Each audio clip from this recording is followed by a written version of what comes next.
Hello. Balance कब दे रहा है? जल्दी दे दूंगा विक्रम सेठ। 1 साल से ऊपर हो गया तेरे लोन को। 6 महीने का एक्स्ट्रा टाइम दिया था। विक्रम सेठ 2 दिन का और टाइम दे दीजिए, मैं पक्का दे दूंगा। चल 1 हफ्ता और ले, सारा उधार पूरा कर दे और बंद कर खाता। Thank you Vikram Seth. 1 हफ्ते के बाद कोई थैंक यू नहीं, सॉरी नहीं, ये नहीं वो नहीं, सीधा मैं तेरे घर पहुंचूंगा। उसके बाद जो होगा वो मैं भी नहीं जानता। नहीं, इसकी कोई नौबत नहीं आएगी, मैं पक्का लौटा दूंगा विक्रम सेठ। 16 अगस्त को फिर फोन करूंगा। लास्ट टाइम बोलता हूं, दे दे पैसा नहीं तो वॉट लगा दूंगा तेरी।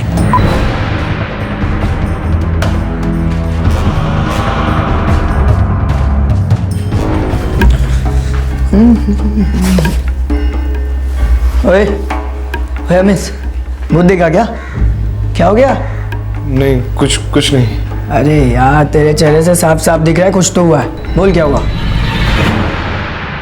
मुंबई के मीरा रोड का रहने वाला एक युवक अमित बेहद परेशान था कि वो अपना एक प्राइवेट लोन कैसे चुकाएगा। महाजन की धमकी से अमित कांप गया था। उसके पास अपना घर और अपनी जान बचाने के लिए सिर्फ 1 ही हफ्ता बाकी था।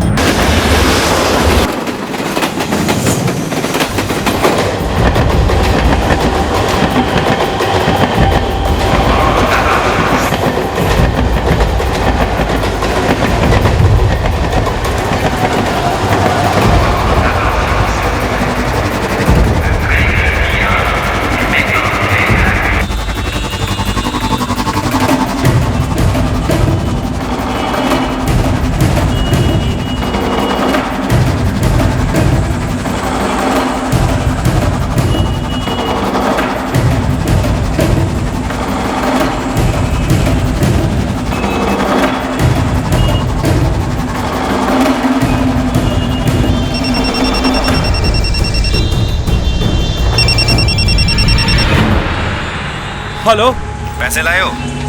हाँ पैसे हैं मेरे पास। ठीक है, अब ट्रेन पे चढ़ जाओ और अंधेरी आ जा। अंधेरी? अरे मेरा बेटा है कहाँ? जितना बोला उतना कर। अंधेरी स्टेशन के स्काई वॉक पे खड़ा रहे चुपचाप, फ्लाईओवर के पास। देखिए भाई साहब, प्लीज बताइए मेरा बेटा है कहाँ? मुझे एक बार रमेश से बात करनी है। हेलो। 17 अगस्त 2012 एक बेहद परेशान पिता माधव नारायण अपने अगवा किए गए बेटे की फिरौती की रकम लेकर घर से निकल पड़ा था। अपहरणकर्ता एक रिमोट कंट्रोल की तरह उसके मूवमेंट्स कंट्रोल कर रहा था। लाचार माधव नारायण अपने बेटे के लिए तरस रहा था।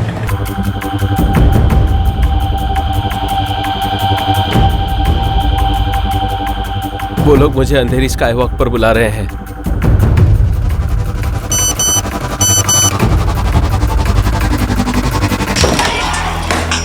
सर, बैंड्रा स्काई वॉक से उसे अंधेरी स्काई वॉक पर बुलाया गया है। इस बार भी कॉल नए नंबर से आया सर, और कॉल के बाद फोन स्विच ऑफ कर दिया। उनको पता चल गया होगा कि माधव नारायण हमारे पास आ गया है, इसलिए सिम कार्ड बदल कर फोन कर रहे हैं। आकर मुझे लड़के के बारे में फिक्र हो रही है। सर, हमारे कांस्टेबल माधव को घेरे हुए हैं। उनसे कहो 1 सेकंड के लिए भी नजर नहीं हटनी चाहिए।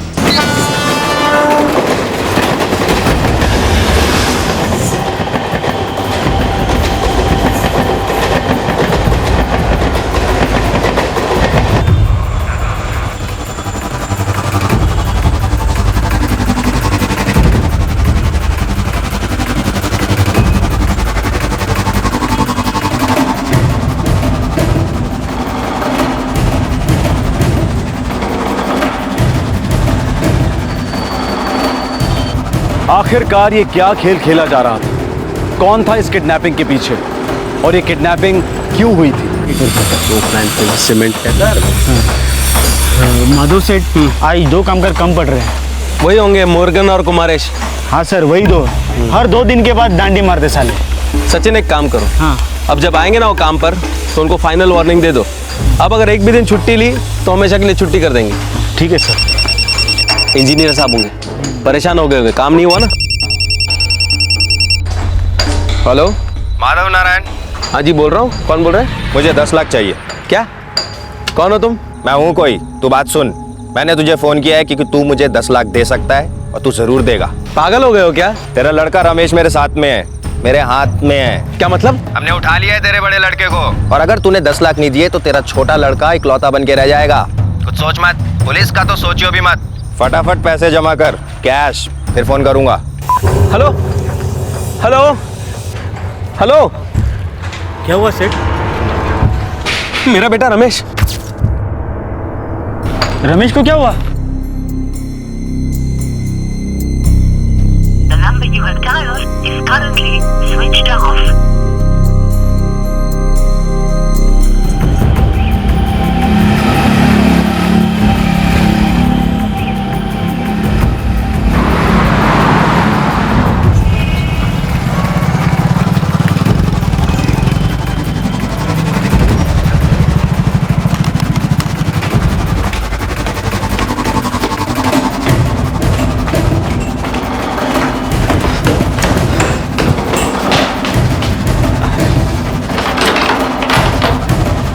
सेठ, उस अमित को फोन लगाओ ना, वो अपने रमेश के साथ ही रहता है ना। The number you have dialed is currently switched off. Amit का फोन पे स्विच ऑफ आ रहा है। सेठ, उस अमित का यही कहीं कोई धंधा है ना? हाँ, मीरा रोड सब्जी मार्केट।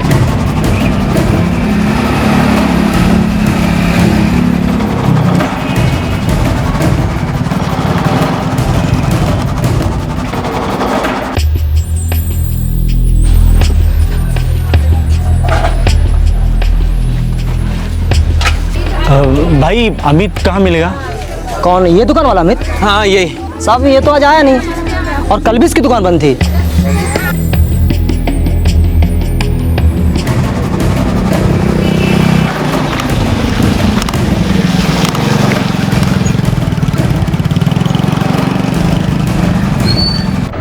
नहीं तो रमेश का तो कोई फोन नहीं आया। क्या बात है, बताइए ना। समीर कहाँ है? समीर तो क्लास गया हुआ है। आप कुछ छुपा रहे हैं क्या मुझसे? अरे सचिन, क्या हुआ है? ये कुछ बोल क्यों नहीं रहे? कहाँ है रमेश? भाभी आप टेंशन मत लो, सब ठीक हो जाएगा। लेकिन हुआ क्या है?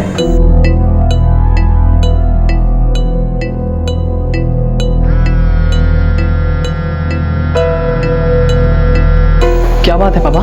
तुम्हारी रमेश भैया से लास्ट कब बात हुई थी? वही कोई 2-4 दिन पहले। क्या हुआ रमेश भैया के साथ? कुछ नहीं, मैं बाद में फोन करके बताता हूँ बेटा। देखिए आप मुझसे सहा नहीं जा रहा है। अभी बताइए क्या हुआ है? मीरा, मुझे एक फोन आया। उस आदमी ने मुझे कहा कि उसने रमेश को किडनैप कर लिया है और मुझसे 10 लाख रुपए मांगे। हे भगवान, ये क्या कह रहे हैं आप? और भाभी, आपका मीरा रोड वाला फ्लैट भी बंद है और रमेश का सेलफोन भी स्विच ऑफ है। और पैसों के लिए जिस आदमी ने मुझे फोन किया था, उसने मुझे कहा कि मुझे बाद में फोन करेगा, लेकिन अभी उसका सेलफोन स्विच ऑफ आ रहा है। आपने उस अमित से बात की? वो तो रमेश के साथ ही रहता है, उसे कुछ पता है क्या? अमित का फोन स्विच ऑफ है और उसकी दुकान भी 2 दिन से बंद है।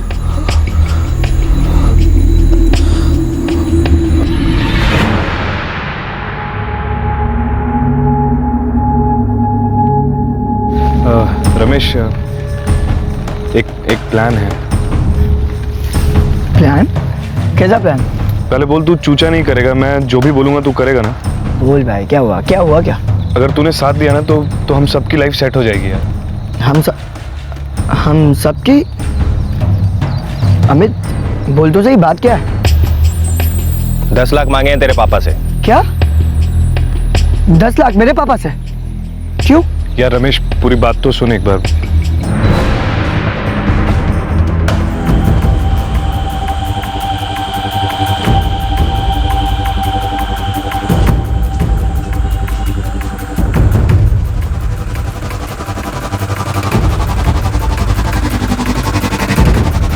तुम लोग ऐसा सोच भी कैसे सकते हो? तुम लोग मेरे पापा को लूटोगे? यार समझने की कोशिश कर रमेश। 10 लाख में सिर्फ तेरी ही नहीं, हम सबकी लाइफ सेट हो जाएगी। लाइफ सेट हो जाएगी? और तू अमित, तू पागल हो गया? तू ऐसा सोच भी कैसे सकता है? मेरे पापा ने तेरे लिए कितना कुछ किया है, कितनी हेल्प की है, और उसके बाद भी तू ऐसे हरकत करेगा? हाँ यार रमेश, समझने की कोशिश कर यार।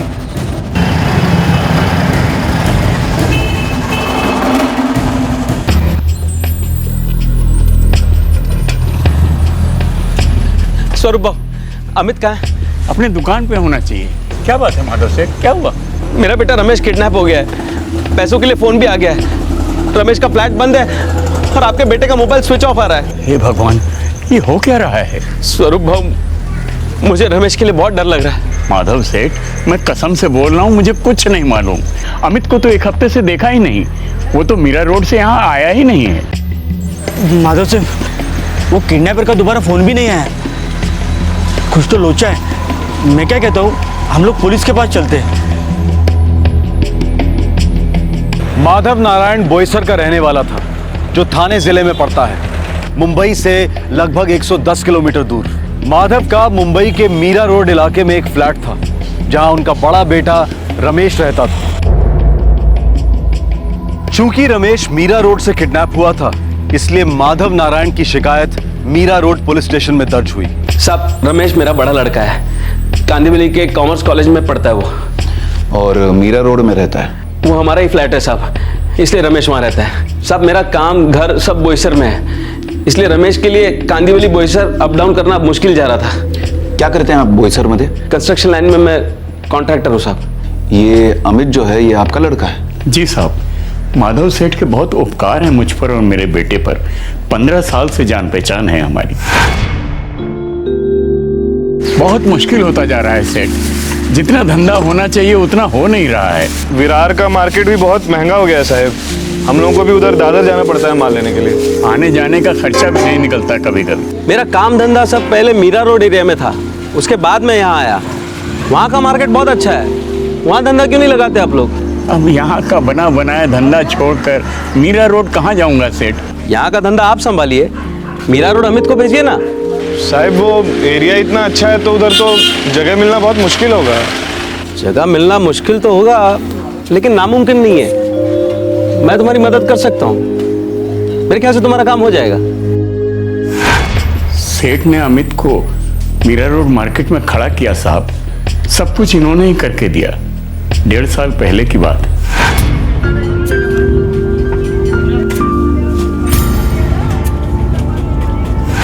और अमित आपके बेटे रमेश के साथ रहने लगा? साहब, अमित के लिए भी बोईसर से मीरा रोड अप डाउन करना मुश्किल जा रहा था, तो उसी ने मुझे पूछा रमेश के साथ रहने के बारे में। मैंने भी सोचा मेरा लड़का अकेला रह रहा है तो। ये तो बहुत अच्छी बात है, रमेश भी अकेला नहीं पड़ेगा। अमित का सब्जियों का धंधा बहुत अच्छा चल रहा है। उसने कहा वो वहां मुफ्त में नहीं रहेगा, 5,000 रुपया देगा महीने का किराया। मैंने बोला ठीक है। ठीक ही है ना? हाँ हाँ, बिल्कुल ठीक है। उससे कहिएगा कि वो पैसे रमेश को ही दे दे। रमेश के भी तो अपने खर्चे है ना, क्लासेस और ये और वो। 12th के बाद मैं भी रमेश भैया और अमित भैया के साथ रहूंगा, वो मीरा रोड वाले फ्लैट में। वहीं अच्छे से कॉलेज में एडमिशन लूंगा और वहीं पढ़ूंगा। साहब, ये अमित पिछले 1.5 साल से मेरे लड़के रमेश के साथ रह रहा है। सर, रमेश और अमित दोनों के सेलफोन स्विच ऑफ बता रहे हैं, जैसा कि मिस्टर माधव ने कहा। और जिस नंबर से फिरौती के लिए कॉल आया था वो भी स्विच ऑफ है सर। लोकेशंस? 11:30 बजे तक नायगांव था। साहब, जब मुझे फोन आया किडनैपर का तब 12:15 बजे थे। उस वक्त उस नंबर का लोकेशन भी नायगांव ही था। ऐसा हो सकता है कि ये अमित जो है वो किस किडनैपिंग में शामिल हो। साहब, अमित ऐसा क्यों करेगा? नहीं नहीं, वो ऐसा कर ही नहीं सकता। वो भी माधव सेठ जैसे देवमानुष के साथ कभी नहीं। साहब, जिस आदमी का फोन आया था वो अमित तो नहीं था, ये मैं पक्का बता सकता हूँ, क्योंकि उसकी आवाज में पहचानता हूँ। शायद वो इन्वॉल्व ना हो, लेकिन स्वरूप भाव, माधव सेठ, इस केस को लेकर अब तक हमें जो इन्फॉर्मेशन मिली है उसके हिसाब से उंगली अमित पर ही उठ रही है।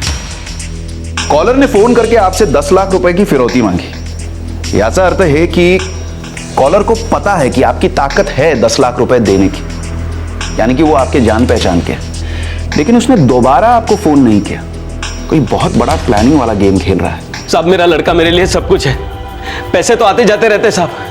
हाँ, बोलिए ना क्या करना है, कैसे करना है, लेकिन मेरे लड़के को कुछ नहीं होना चाहिए साहब। कुछ नहीं होगा माधव सेठ, मैं पर्सनली आपके सारे कॉल्स मॉनिटर करूंगा। अब अगर उसका फोन आता है तो मैं क्या बोलूं? बातों में उलझाए रखो। बोलो कि रमेश से बात करनी है। हमें जितना ज्यादा वक्त मिलेगा उतनी आसानी से हम कॉलर के लोकेशन के बारे में पता कर सकते हैं।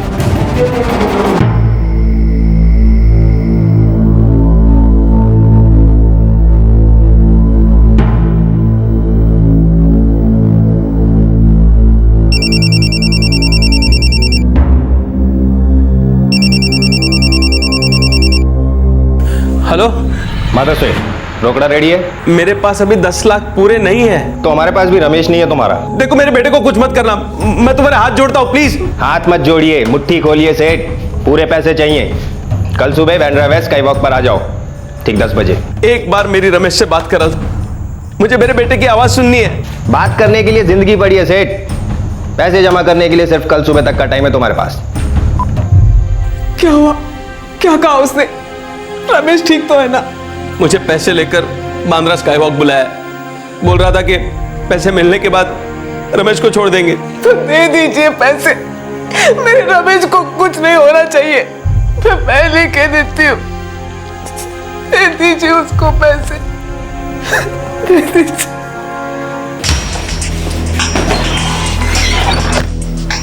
पालघर का कोई लोकेशन है सर, और कॉल के बाद फोन स्विच ऑफ कर दिया।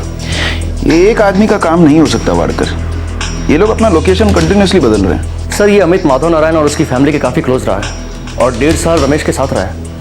फिर अचानक ये किडनैपिंग में क्यों शामिल होगा और ऐसे आदमी से फिरौती मांगेगा जिसने इसका पूरा दिमाग जमा कर दिया? इस अमित का मोटिवेशन क्या हुआ होगा ये हम नहीं जानते। हाँ, पर वाड़कर इतना अनुमान लगाया जा सकता है कि आज की महंगाई के ज़माने में संस्कार और उसूल टिकते नहीं हैं, झुक जाते हैं। जब जायज़ तरीके से पैसे हाथ नहीं लगते तब गलत काम के बारे में दिमाग में ख्याल अपने आप आने लगते हैं। सर वैसे मैंने अमित के पहले के फ़ोन कॉल्स भी ट्रैक किए हैं, लेकिन मुझे बहुत ताज्जुब हो रहा है सर कि अमित 1.5 साल से अपने साथ रह रहे रूममेट की किडनैपिंग कर सकता है, जबकि रमेश के पिता ने अमित के लिए एक बाप की भूमिका अदा की है।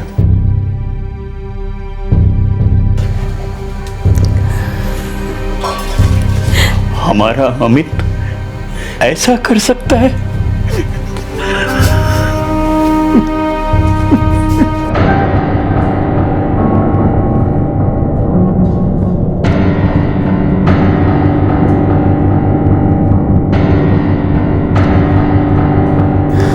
सुनिए, ये अमित ऐसा क्यों कर रहा है?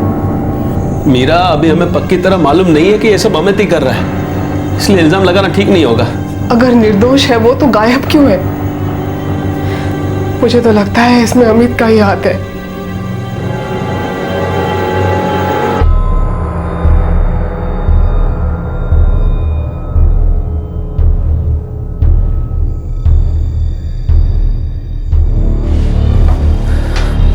ताला खोलो। Yes sir.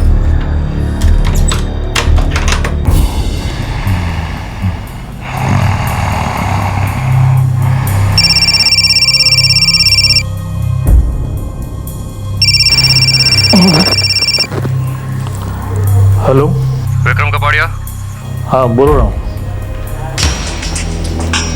सर घर में कुछ नहीं मिला, सब कुछ बिल्कुल नॉर्मल है, वैसा का वैसा ही। वो महाजन विक्रम कपाड़िया जिसका नंबर अमित के कॉल लिस्ट पे था, उससे बात हुई है। अमित ने उससे पैसे उधार लिए हैं, उस विक्रम को मैंने थाने बुलाया है। बरं, और कोई सुराग? सर ये अमित किसी दीपक राजपूत से कंटिन्यूस टच में रहा है।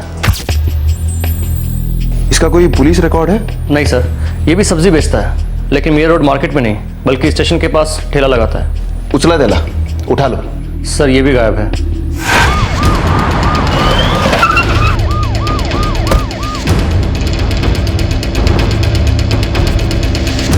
कुछ कहा वहाँ नहीं, बस चले गए।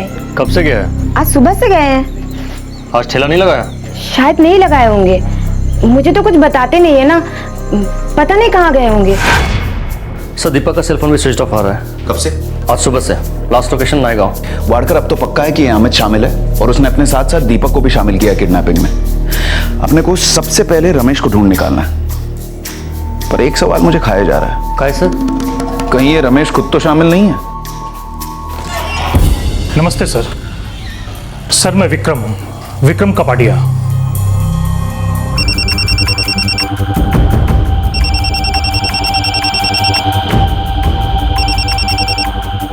हेलो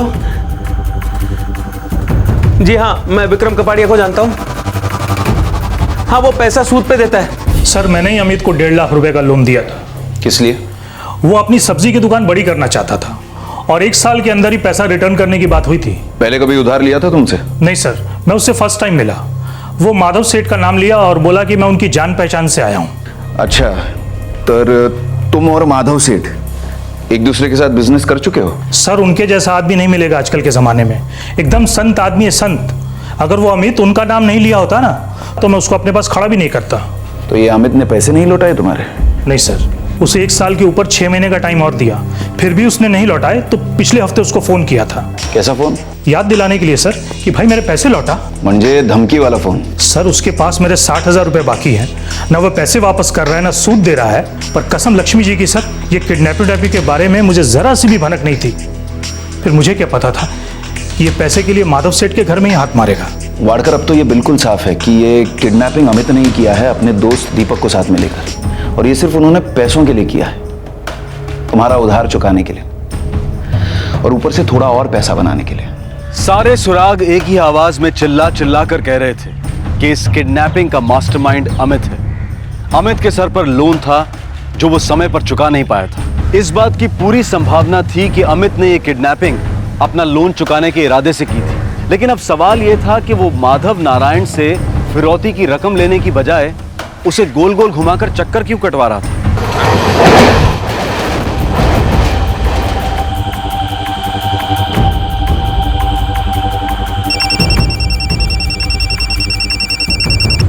हेलो, रात 9 बजे जोगेश्वरी रेल यार्ड। अरे क्या गेम खेल रहे हो मेरे साथ? देखो ये नाटक बंद करो और मेरी रमेश से बात करो। मैंने ईमानदारी से पैसे जमा किए हैं ना तुम्हें देने के लिए। मैं भी ईमानदारी से बोल रहा हूँ सेठ, सब्र रखो, रमेश मिल जाएगा आपको आज रात 9 बजे।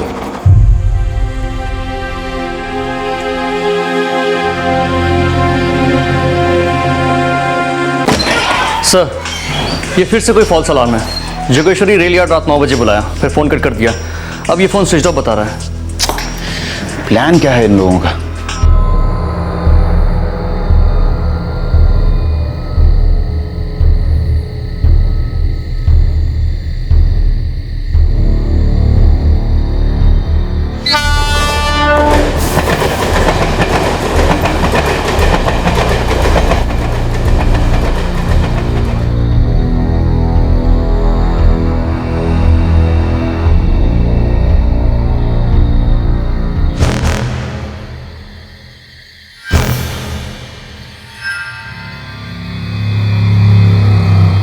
पैसे दो, पैसे दो जल्दी। मेरा बेटा रमेश कहाँ है? पैसे दो सेठ, लड़का घर पहुंच जाएगा। अरे एक बार मेरी बात तो करा दो उससे। पैसे नहीं दिए तो कभी बात नहीं होगी, जल्दी दो, जल्दी।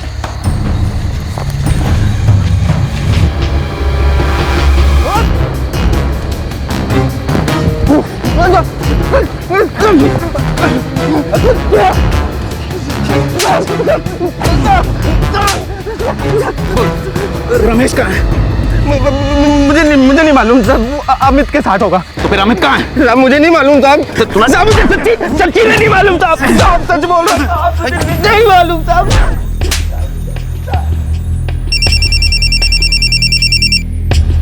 हेलो पापा। बेटा रमेश घर आया? नहीं पापा, अभी नहीं आया।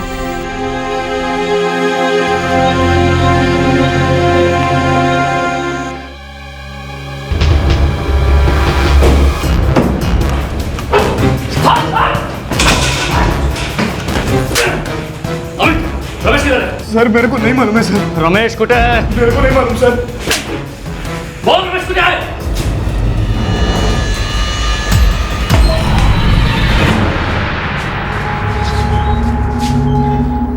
बता, जल्दी बता, रमेश कहाँ है? अरे ये लौकर बोल। अमित बेटा बोल, कहाँ है रमेश?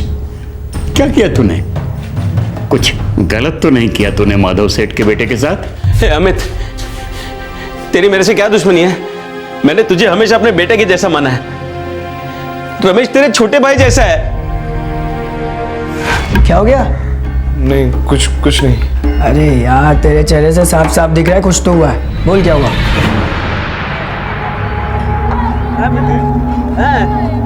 इतनी जल्दी 60,000 रुपए कहाँ से लाएगा बे? पता नहीं यार, मेरी तो लग गई है यार दीपक, मैं बर्बाद हो जाऊंगा यार। अरे वो लड़का है ना, वो जिसके साथ तू रहता है। कौन? रमेश? हाँ, उसके बाप से उधार ले ले, तगड़ा आदमी है ना। नहीं यार, उनसे और पैसे नहीं मांग सकता यार। उन्हीं के कहने पे तो विक्रम सेठ ने मेरे को उधार दिया है। मैं उनसे और पैसे मांगूंगा, बड़ा अजीब सा लगेगा, और वो मेरे को पैसे देंगे भी नहीं। एक तरीका है उनसे पैसे निकलवाने का।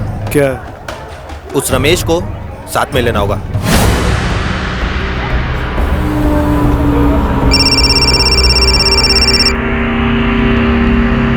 हाँ अमित बोल। हाँ रमेश, थोड़ा काम था यार। अब बोल भी दे यार, काफी टाइम से अपना चेहरा लटकाए घूम रहा है। बोल। तू मिल सकता है क्या? तू मिलेगा तो तेरे सामने बोलूंगा मैं। हाँ बोलना, कहाँ मिलना है? नए गांव स्टेशन आ सकता है क्या? नए गांव? अरे यार नए गाँव इतना दूर? आ जाना यार, थोड़ा अर्जेंट है, नया गांव आ जा। ओके बाबा मैं पहुंचता हूँ, लेकिन मुझे कुछ तो हिंट दे। देख अब तू मुझे सॉलिड टेंशन में डाल रहा है। ओके तू एक बार आ जा, तू मिलेगा तो तेरे सामने मैं सब कुछ बता दूंगा। तू एक बार आ जा। मैं तेरा वेट कर रहा हूँ। अमित तू चुप क्यों है? मेरा बेटा रमेश कहाँ है? तुम लोग मेरे पापा को लूटोगे? मेरे पापा को? यार समझने की कोशिश कर रमेश। 10 लाख में सिर्फ तेरी ही नहीं, हम सबकी लाइफ सेट हो जाएगी। तू पागल हो गया? तू ऐसा सोच भी कैसे सकता है?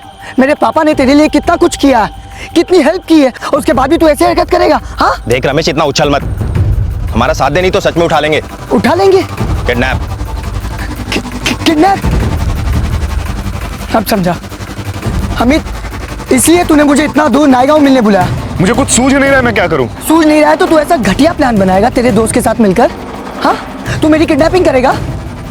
तुम लोग पागल हो गए हो। पैसा नहीं मिला तो सच में पागल हो जाएंगे, डूब जाएंगे सबके सब। तुम लोग पागल भी हो चुके हो और डूब भी गए हो। तुम लोग को क्या लगता है तुम लोग मेरे पापा को लूटोगे और ऐसे मैं चुपचाप देखते रहूंगा? अमित मेरी तरफ देख, मेरी आंखों में देख। क्या पागल हो गया तू? मेरे पापा ने तेरे लिए कितना कुछ किया, कितनी हेल्प की, और उसके बाद भी तुम दोनों को छोड़ूंगा नहीं, जेल भिजवा कर रहूंगा। देखो यार अमित, हाँ अगर ये भौंका ना तो हम दोनों के गले में पुलिस का पट्टा होगा। यार अब क्या करेंगे दीपक? अब सबसे पहले इस हीरो को रोकना होगा, चुप कराना होगा इसको।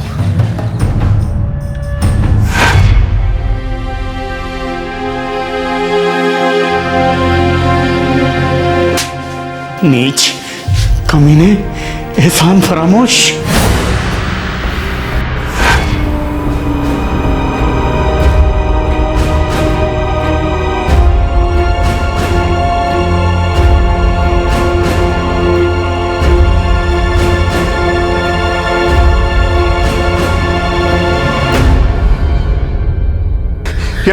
यार दीपक, ये क्या किया हमने यार?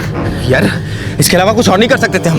बर्बाद करने पे तुला था हमें। यार हमारी जिंदगी तो बर्बाद हो जाएगी यार। अबे चुप, लड़की जैसे मत रहो। अपन आगे निकल जाएंगे मस्त। इसके बाप से लेंगे 10 लाख रुपए, और उसके बाद किसी को पता चलने से पहले कहीं चले जाएंगे यार। बहुत होते हैं 10 लाख रुपए यार, आज करेंगे।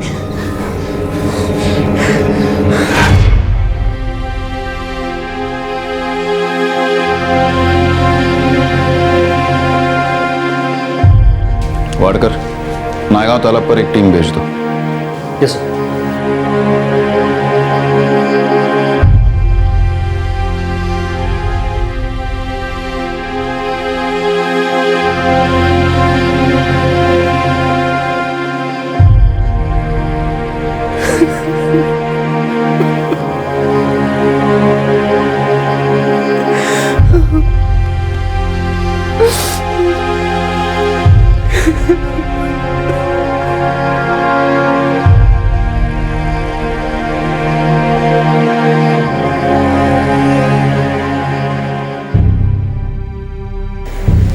उस देव मानुस माधव सेठ के साथ ऐसा किया?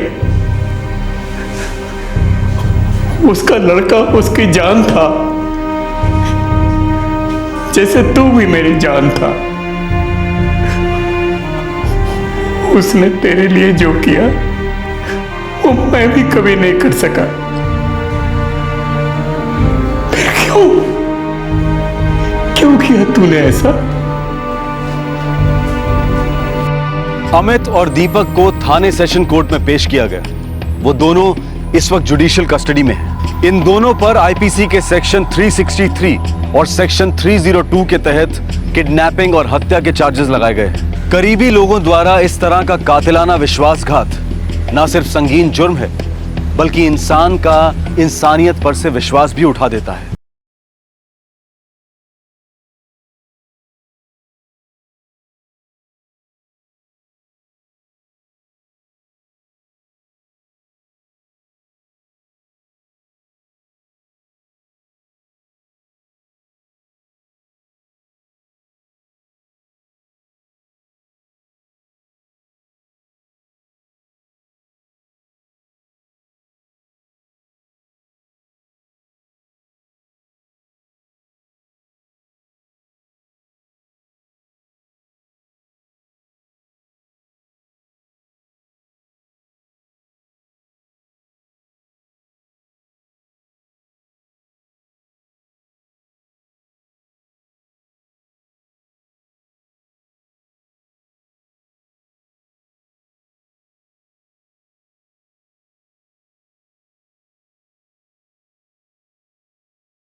भयंकर अपराध है। इनकी सभ्य समाज में कोई गुंजाइश नहीं, कोई जस्टिफिकेशन नहीं। अमित और दीपक को कड़ी से कड़ी सजा होगी और होनी भी चाहिए। हमारे आज के एपिसोड की दूसरी कहानी।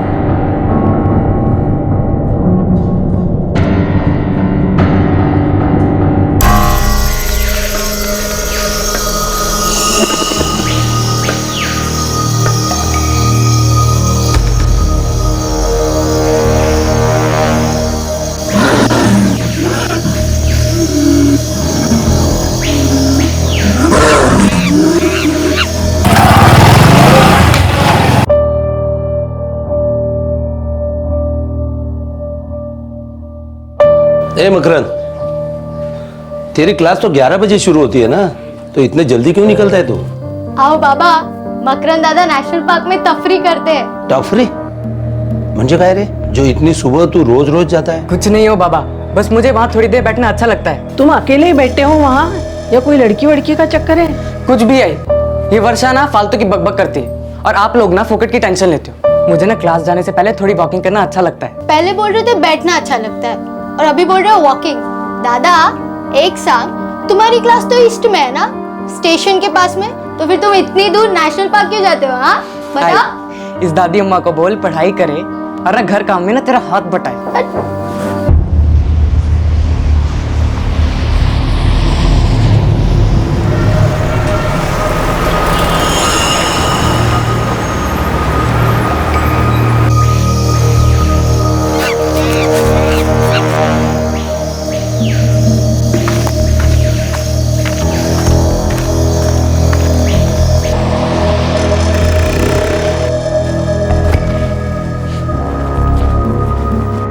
उन्नीस वर्षीय मकरंद गावड़े अपने माता पिता का बड़ा लड़का था। उसकी छोटी बहन थी वर्षा।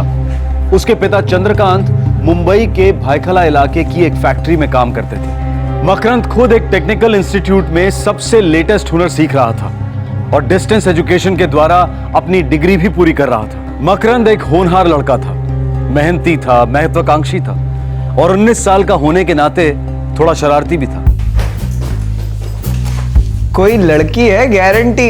अरे सुमड़ी में कुमड़ी है ये मकरंद, हम सबसे छुपा रहा है। अबे जाओ, मैं तुम लोग जैसा ना फट्टू चंदनी हूँ, गर्लफ्रेंड रखूंगा ना तो खुल्लम खुल्ला। अच्छा, तो तू क्लास आने से पहले नेशनल पार्क क्यों जाता है बे? मक्खी मारने। वो भी वहां आती होगी। कोई पे क्या वीडियो दिखा यार। मुझे ना नेचर में अच्छा लगता है मिस्टर किरीट। तुम लोग को क्या प्रॉब्लम है? देख भाई, हम लोग उतने डफर नहीं है जितना तू समझता है। मकरंद पता भी दे यार कौन है। मैं ना वहां पे मोबाइल में फोटो लेने जाता हूँ, प्रकृति की।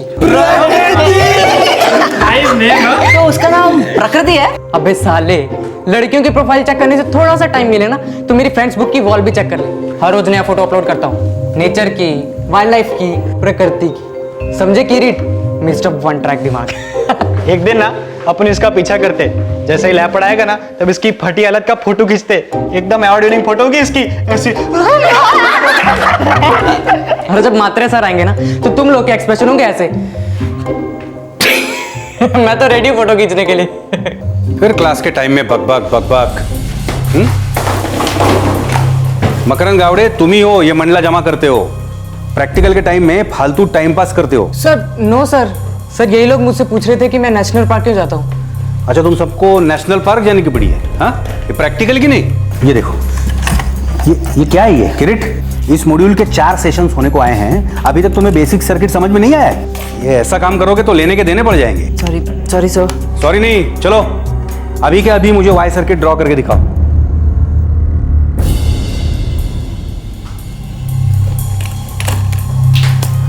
क्या हो रहा है भाई? किसका इंतजार हो रहा है? Y circuit, simple Y circuit. Sorry sir, नहीं आता। क्यों अपने माँ बाप के मेहनत का पैसा उड़ा रहे हो? डिप्लोमा तो मिलेगा नहीं तुम्हें, और अगर गलती से मिल भी गया तो उसके आगे तुम जीरो हो, बड़ा अंडा।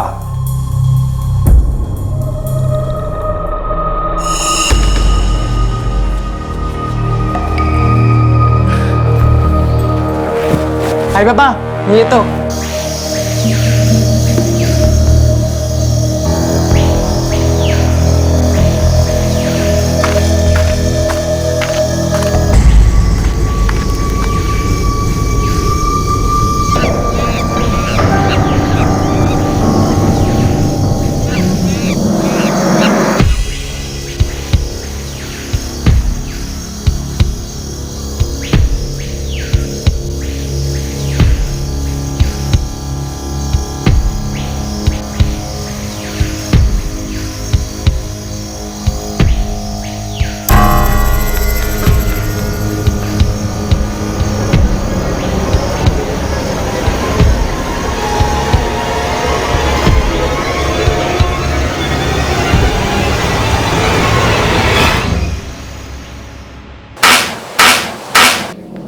हेलो बाबा, मकरंद दादा का सेल फोन स्विच ऑफ आ रहा है। मैं शाम 4 बजे से ट्राई कर रही हूँ। अरे उसके दोस्तों से बात की?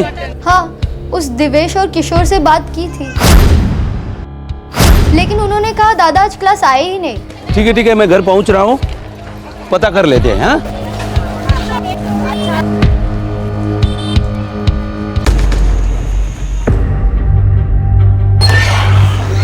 सर, सिम कार्ड हैंडसेट से निकाला गया है। लास्ट लोकेशन ट्रैक करने में दिक्कत हो रही है। उसके क्लासमेट्स बता रहे थे कि वो आज क्लास में नहीं आया था। हो सर, कोई लड़की का चक्कर नेशनल पार्क के जंगल में मिलता था किसी से? नहीं वो साहब, हमने पूछा भी था उसको, बोला ऐसे ही वॉकिंग को जाता हूँ, ये लड़की बड़की का चक्कर नहीं साहब। मकरंद कभी झूठ नहीं बोलता।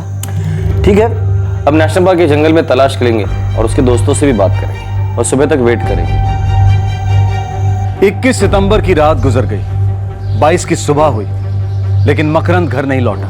वो अपनी रेगुलर टेक्निकल इंस्टीट्यूट की क्लास में भी नहीं गया था। क्लास में जाने से पहले उसकी आदत थी बोरीवली के संजय गांधी नेशनल पार्क में कुछ समय बिताने की। संभावना थी कि उसी दौरान उस पार्क में कुछ हुआ था।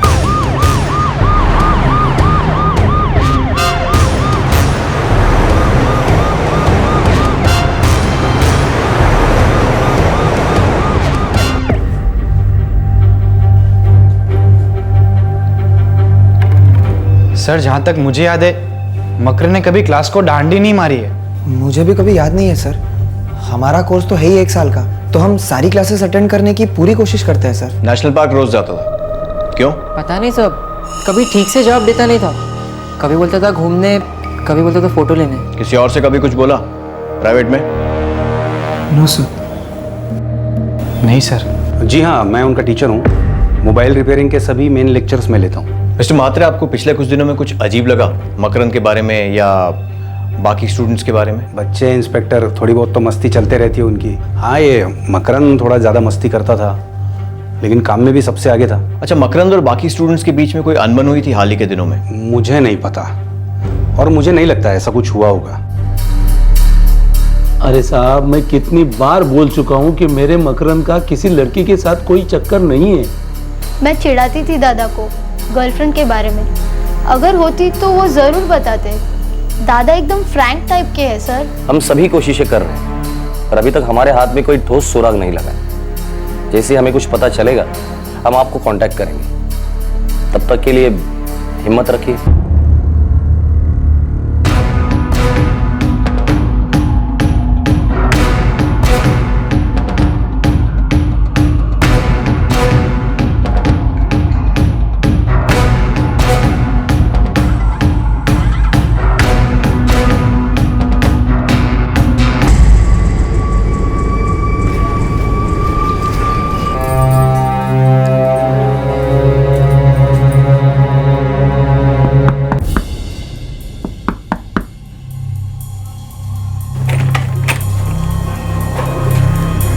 बाबा, दादा को कुछ पता चला?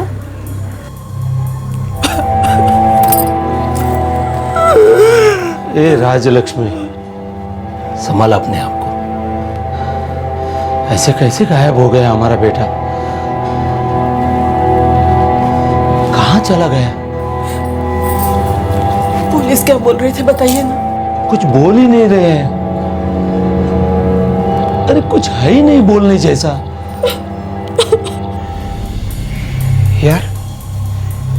यार अपने मकरंद को क्या हुआ होगा? पता नहीं यार गौरव, मुझे बार बार लग रहा है वो नेशनल पार्क में कुछ गोची हुई है। गोची? कैसी गोची? लेपर्ड। क्या? हाँ लेपर्ड, मतलब तेंदुआ। हो सकता है तेंदुए ने अटैक किया हो, खा गया अपने मकरंद को। क्या बक रहा है बे? अरे न्यूज़ नहीं देखते क्या? पेपर नहीं पढ़ते? उधर ऐसा होते रहता है। कभी कभी तो तेंदुआ जंगल के बाहर भी आ जाता है। सर, मकरंद गायब हुआ 21 सितंबर को। उसके 2-4 दिन पहले तक नेशनल पार्क में किसी भी जंगली जानवर की साइटिंग नहीं हुई है। मुझे क्या खाया जा रहा है पता है कुलकर्णी? उसका सिम कार्ड क्यों नहीं ट्रैक हो रहा है? क्योंकि उसका सिम कार्ड मोबाइल से निकाला गया है। सिंपल। तो ये तेंदुआ जंगली जानवर वाला एंगल ही ड्रॉप कर दो। कुलकर्णी, ये किसी आदमी का काम है जिसने उसका सिम कार्ड निकाल कर रखा है। सर, मकरंद के मोबाइल रिकॉर्ड सारे चेक किए, कुछ भी ऐसा नहीं मिल रहा है जिस पर डाउट जा सके। घर से भागने वाले टाइप का लड़का नहीं, कोई लड़की का चक्कर नहीं, ड्रग वर्क्स नहीं, ट्रेनिंग क्लासेस में सब कुछ ठीक है, कोई पुरानी दुश्मनी नहीं, कुछ नहीं है। तो फिर इस लड़के के साथ हुआ क्या होगा कुलकर्णी?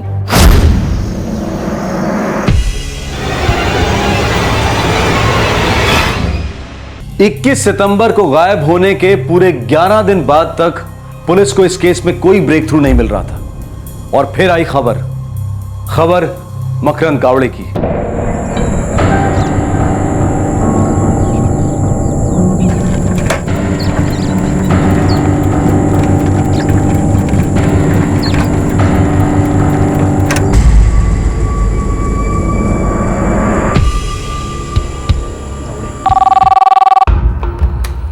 नमस्कार, इंस्पेक्टर पोद्दार बोलते हैं। इंस्पेक्टर, मैं जुबिली टेक्निकल इंस्टीट्यूट से म्हात्रे बोल रहा हूँ।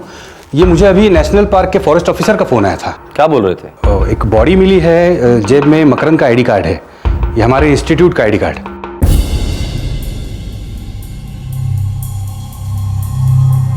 यार मात्रे सर कह रहे थे कि बॉडी सिर्फ हाफ मिली, बाकी। लेकिन डॉक्टर साहब, अगर एनिमल अटैक है तो एनिमल साइटिंग क्यों नहीं हुआ? जंगल के गार्ड, गांव वाले, ये लोग सब तो नजर रखे होते हैं। और मकरंद जब गायब हुआ था तब किसी ने रिपोर्ट नहीं किया था कि किसी ने भी किसी जानवर को देखा था। आधी खाई हुई बॉडी मेन रोड से अंदर झाड़ियों में मिली थी और सभी फॉरेस्ट वाले यही कह रहे हैं कि अगर कोई जंगली जानवर होता तो जरूर दिखता। बॉडी का जो भी कुछ बचा हुआ हिस्सा है उसे फॉरेंसिक डिटेल्स के लिए भेज देते हैं, शायद कुछ और निकल आए। डॉक्टर साहब, इस हालत में फॉरेंसिक, इसमें तो काफी वक्त लगेगा। कम से कम 2 महीने, 3 महीने भी लग सकते हैं। अच्छा, आपको पूरी बॉडी की जरूरत है? नहीं, पूरी बॉडी की जरूरत नहीं है। बॉडी का जो बचा हुआ हिस्सा है उससे विसरा सैंपल्स लिए जाएंगे और उसे टेस्टिंग के लिए भेज दिए जाएंगे। बाकी बॉडी आप परिवार वालों को सौंप सकते हैं। थैंक यू डॉक्टर साहब।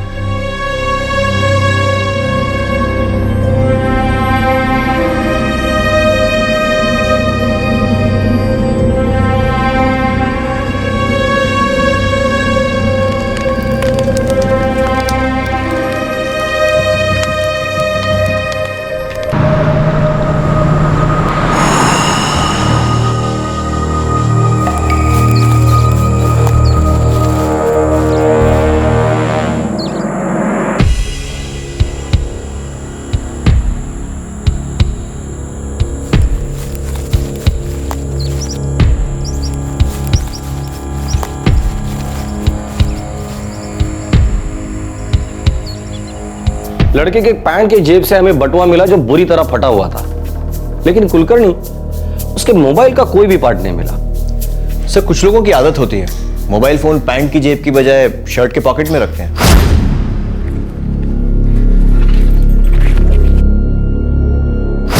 शायद एनिमल अटैक ही हुआ होगा। और कुछ क्या हो सकता है?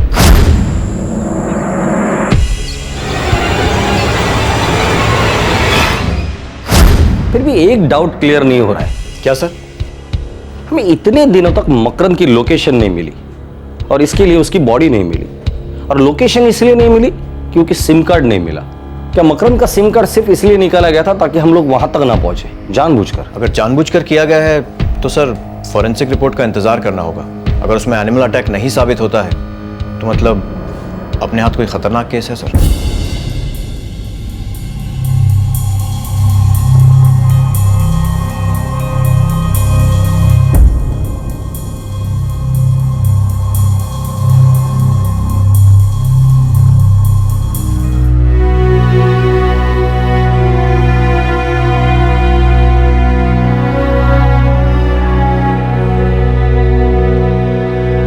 ऐसा लग रहा था कि मकरंद के मोबाइल फोन से सिम कार्ड जानबूझकर निकाला गया था और इसी वजह से पुलिस को शक हुआ कि दाल में कुछ काला है। पुलिस विसरा एनालिसिस रिपोर्ट का बेसब्री से इंतजार कर रही थी, जो पूरे 3 महीने बाद आई।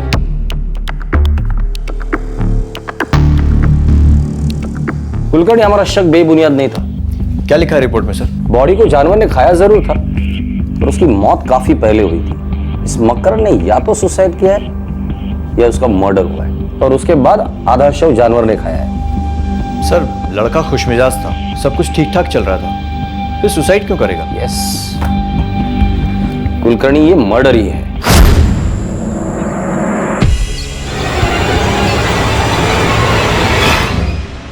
ये मर्डर पैसों के लिए नहीं हुआ है, कोई और कारण है खोने के पास, कोई और इरादा। कोई चांस ही नहीं सर। हमारे बीच ऐसे झगड़े वगड़े कभी नहीं हुए, थोड़ी बहुत खिंचाई विचाई होती थी बस। और जो ज्यादातर मकरंद ही करता था सर, उसके अंदर काफी कीड़ा था, सबकी लेता था लेकिन लिमिट में सर। उसकी कोई गर्लफ्रेंड थी? नो सर, मकरंद की कोई गर्लफ्रेंड होती तो हमें जरूर पता होता। क्यों साहब? मेरे बेटे को कोई क्यों मारना चाहेगा? दादा कभी किसी के भानगढ़ में नहीं पड़ते थे, वो तो झगड़ों को छुड़ाते थे और लोगों को हंसाते थे। जवान बेटा खोया है मैंने, दुनिया में इससे बड़ा कोई दुख नहीं हो सकता। कौन है ऐसा क्रूर इंसान जिसने मेरे बेटे का खून किया? मैं हाथ जोड़ता हूं, ढूंढिए उसे, सीख मिलनी चाहिए उसे, फांसी होनी चाहिए।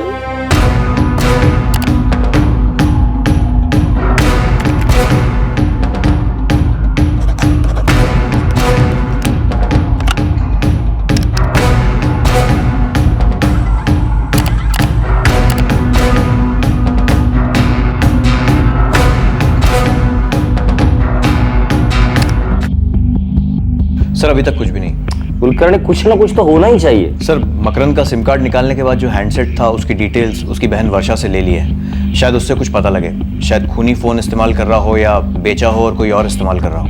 एक्सेलेंट कुलकर्णी, इस हैंडसेट को ट्रैकिंग पे डाल दो। इस हैंडसेट की डिटेल हर सर्विस प्रोवाइडर को दे देना। उसे स्पेशल रिक्वेस्ट करो कि इसे ट्रैकिंग करने में हमारी मदद करे। अगर कोई भी इसमें नया सिम कार्ड डालकर इसे एक्टिवेट करता है तो समझ लो इमीडिएटली हमारा केस भी एक्टिवेट हो जाएगा। कुलकर्णी, मुझे किसी भी हालत में ब्रेक थ्रू चाहिए। कत्ल हुआ था, इसका मतलब कारण भी था। किसी को मकरंद की मौत से फायदा हुआ था या फिर उसे सुकून मिला था। पुलिस ने उसके हैंडसेट को टॉप प्रायोरिटी सर्विलेंस पर डाल दिया। ये एक चांस था उनके पास। अगर वो हैंडसेट एक्टिवेट होता तो ये केस आगे बढ़ता। दिन हफ्ते बने, हफ्ते महीने, लेकिन इस हैंडसेट की कोई खबर नहीं थी। ऐसा लग रहा था कि आखिरकार इस केस की फाइल बिना सॉल्व हुए ही क्लोज हो जाएगी। लेकिन मई 2012 मकरंद के कत्ल के पूरे 8 महीने बाद इस केस में एक मेजर ब्रेक थ्रू मिला।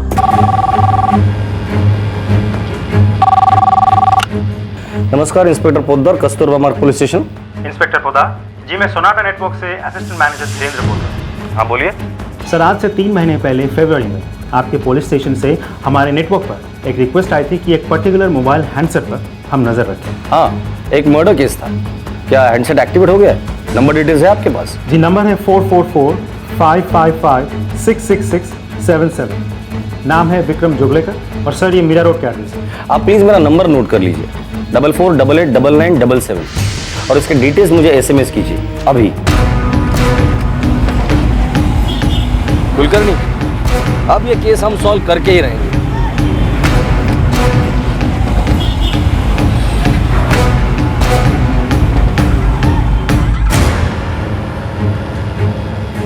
हो साहब, ये एड्रेस मेरा ही है और ये जो सिम कार्ड है जिसका नंबर 4445556677 है, ये मेरी दुकान से इशू हुआ था।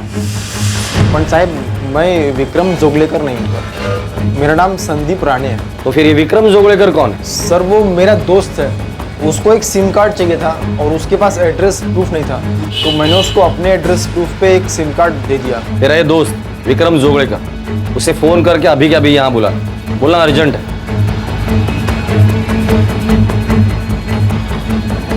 हाँ विक्रम, मैं भी दुकान पे आना जल्दी, अर्जेंट।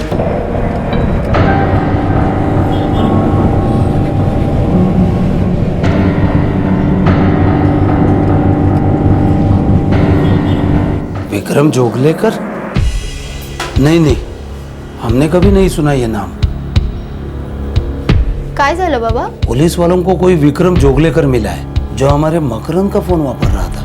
लेकिन मकरंद दादा के मुंह से ये नाम तो कभी सुना नहीं। साहब, ये विक्रम।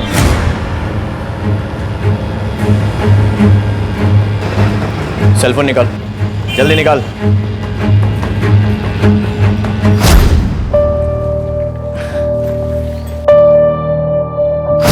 तेरा मकरंद गावड़े से क्या कनेक्शन है? कौन मकरंद गावड़े साहब? हाय शपथ साहब, मकरंद गावड़े कौन है मुझे नहीं पता।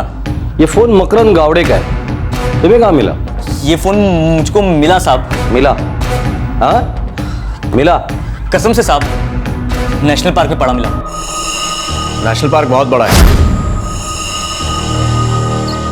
एग्जैक्ट लोकेशन बोल। वो तो मुझे याद नहीं साहब, बस मैं नेशनल पार्क से चला जा रहा था साहब, तो मुझे वही पड़ा मिला और मैंने उठा लिया। तू नेशनल पार्क क्यों गया था और कब गया था? कई महीने पहले की बात है साहब, मुझे ठीक से याद नहीं साहब। ए रो देख, 8 महीने पहले सितंबर में मकरंद गावड़े का मर्डर हुआ था और साथ में उसका मोबाइल फोन भी गायब हो गया था, जो अब तू इस्तेमाल कर रहा है। अब तू बोल, कुछ याद आ रहा है तुझे या हम याद दिलाएं? साहब वो जल्दी बोल। साहब मुझे फोन मेरे दोस्त ने दिया साहब। कौन दोस्त? किरीट मापसेकर नाम है उसका। सर मकरंद के साथ जुबली टेक्निकल इंस्टीट्यूट में पढ़ता था। तो तू क्लास आने से पहले नेशनल पार्क क्यों जाता है बे? मक्खी मारने। अक्टूबर में, और उसने मुझे फोन देके बोला कि जब तक वो ना कहे तब तक मैं इसे यूज ना करूं।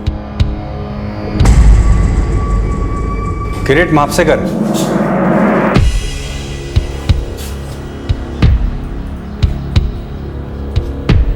किरीट, ऐसी भी क्या दुश्मनी थी मकरंद के साथ, हाँ, कि तूने उसे जान से मार डाला? क्या हो रहा है भाई? किसका इंतजार हो रहा है? Y circuit, simple Y circuit. Sorry साहब, नहीं आता। क्यों अपने माँ बाप के मेहनत का पैसा उड़ा रहे हो? डिप्लोमा तो मिलेगा नहीं तुम्हें, और अगर गलती से मिल भी गया तो उसके आगे तुम जीरो हो, बड़ा अंडा। अपनी बॉडी भी एक सर्किट डायग्राम है, हर कोने में खून पहुंचना चाहिए, खासकर ये भेजे में। कान पकड़, 20 दंड बैठक निकाल, देख भेजा स्टार्ट हो जाएगा। Sorry sir. 20 दंड बैठक।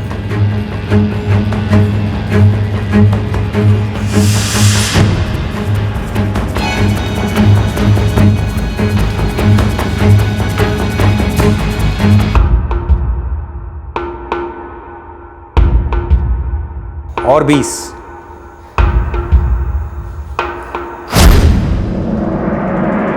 मकरंद की वजह से तो तुम्हें पनिशमेंट नहीं मिला था? नहीं, उसकी वजह से मुझे पनिशमेंट नहीं मिला था, लेकिन वो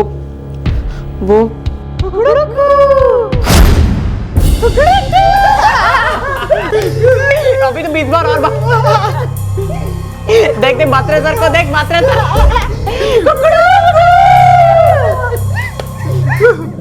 अरे मकरंद यार, प्लीज डिलीट कर देना, बहुत हो गया मजाक यार। बे इतना पुछ क्यों कर रहा है? मकरंद यार देख, ईमानदारी से बोल रहा हूँ, डिलीट करना यार, किसी को मत दिखा। अभी नहीं करता, क्या कर लेगा?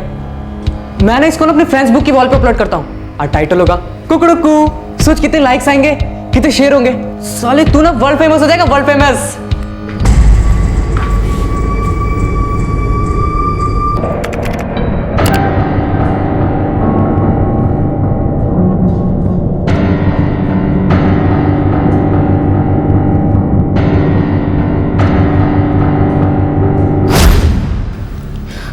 वो टॉर्चर कर रहा था सब।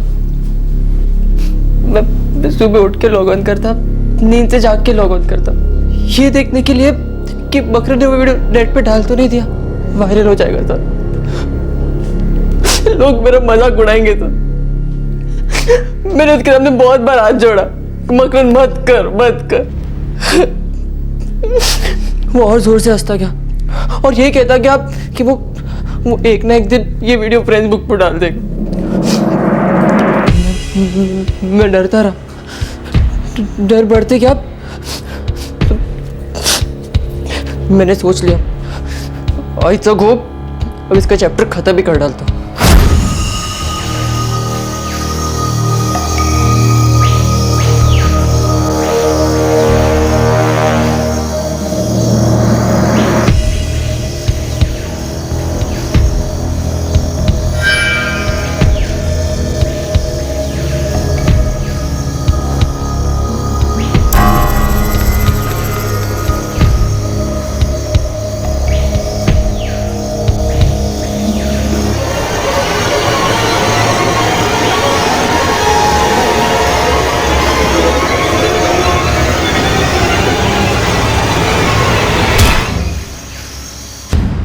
किरीट, इस एक वीडियो क्लिप के लिए तुमने उसकी जान ले ली?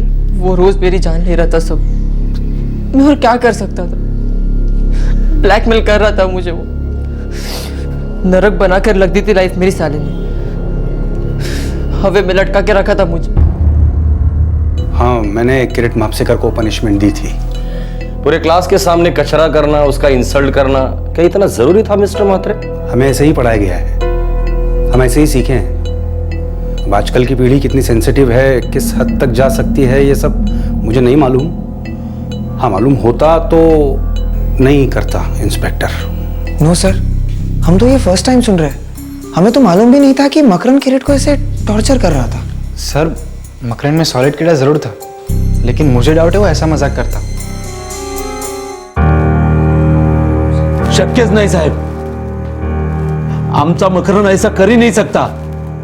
ये किरीट है ना, ये झूठ बोल रहा है। मकरन दादा सबको हंसाते थे, लेकिन ऐसे दूसरों पर मजाक करके नहीं हंसते थे। दादा किसी को इतना सताएंगे कि वो दादा का खून करेगा, ऐसा हो ही नहीं सकता। माझा मकरन खूप चांगला होता साहेब, वो सबकी मदद करता था, हम सबके लिए कुछ अच्छा करना चाहता था।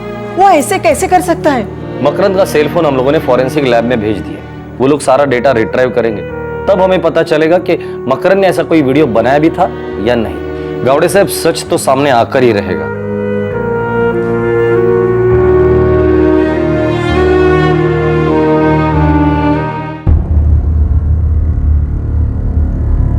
किरीट मापसेकर का कोई पास्ट क्रिमिनल रिकॉर्ड नहीं था।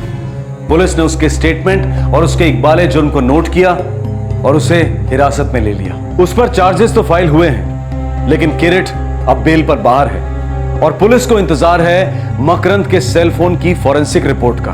कानून अपना समय लेगा, अदालत में जो साबित होगा वो सच होगा, लेकिन एक सच कभी नहीं बदलेगा कि मकरंद गावड़े उम्र 19 साल अब इस दुनिया में नहीं रहा। किरीट के साथ साथ इस केस में और किसे दोषी ठहराया जाए, मोबाइल फोन्स में वीडियो की सुविधा को या फिर सोशल नेटवर्किंग साइट्स को।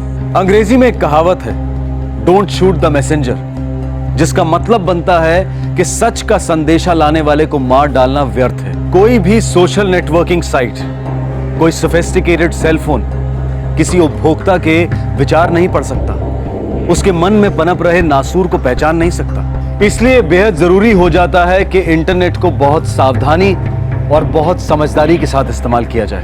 हम जब भी कोई नया टीवी, फ्रिज, वॉशिंग मशीन या एसी अपने घर लेकर आते हैं तो उसके साथ एक यूजर मैनुअल आता है। अक्सर एक टेक्नीशियन डेमोन्स्ट्रेशन देकर उस प्रोडक्ट के बारे में आपको सरल शब्दों में समझाता है और उसे इस्तेमाल करने का तरीका बताता है। सोशल नेटवर्किंग साइट्स पर भी उनके ऑनलाइन मैनुअल्स होते हैं, डिस्क्लेमर्स होते हैं, अग्रीमेंट्स होते हैं। हर जिम्मेदारी को, हर खतरे को डिटेल में लिखा जाता है। ज्यादातर साइट्स के पास बेहतरीन सिक्योरिटी सिस्टम होते हैं जिससे दुरुपयोग रोका जा सकता है और अगर हो तो सख्त कार्रवाई भी की जा सकती है। जरूरत है कि बच्चों, माँ बाप, बुजुर्गों सभी के लिए डेमोन्स्ट्रेशंस हो, वर्कशॉप्स कंडक्ट हो, ये सिखाने के लिए कि आप अपने आप को इंटरनेट पर किस तरीके से सुरक्षित रख सकते हैं। ये वर्कशॉप स्कूल, कॉलेजेस में कंडक्ट की जा सकती हैं। एनजीओज, हाउसिंग सोसाइटी, हर कम्युनिटी की अलग अलग ऑर्गेनाइजेशन द्वारा भी चलाई जा सकती है। इंटरनेट का चक्का उल्टा नहीं घुमाया जा सकता, लेकिन यह बिल्कुल जरूरी नहीं है कि यह चक्का किसी भी इंसान को रौंद कर निकल जाए। आपसे फिर मुलाकात होगी क्राइम पेट्रोल दस्तक में एक और नए केस के साथ। इस तरह के और भी एपिसोड देखने के लिए हमारे चैनल को सब्सक्राइब करें और बेल आइकन दबाना ना भूलें।